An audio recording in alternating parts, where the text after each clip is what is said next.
નમસ્કાર, હું છું પ્રિયા અને તમે જોઈ રહ્યા છો જનતા કી જાણકારી ન્યૂઝ।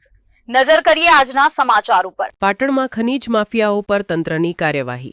સરસ્વતી તાલુકાના દેલિયાથર ગામ પાસે આવેલ બનાસ નદીના પટમાં ચાલતા ગેરકાયદેસર ખનન બાબતે કરવામાં આવી કાર્યવાહી। પાટણ ખાણ ખનીજ વિભાગે ખાનગી બાતમીના આધારે ગઈકાલ સાંજે રેડ કરીને ગેરકાયદેસર રીતે ચાલતા ખનનને પકડી પાડવામાં આવ્યો। પાટણ ખાણ ખનીજ વિભાગે ગેરકાયદેસર રીતે ચાલતા ખનન પર રેડ કરતા 15 ડમ્પર તેમજ એક હિટાચી મશીન કબજે કરવામાં આવ્યો।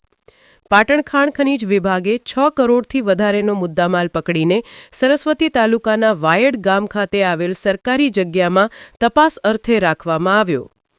પાટણ ખાણ ખનીજ વિભાગ દ્વારા આરટીઓમાંથી વાહનોની માલિકીના કાગળ મેળવવાની તેમજ કેટલા સમયથી ગેરકાયદેસર ખનન ચાલતું હતું તે બાબતની તપાસ શરૂ કરવામાં આવી।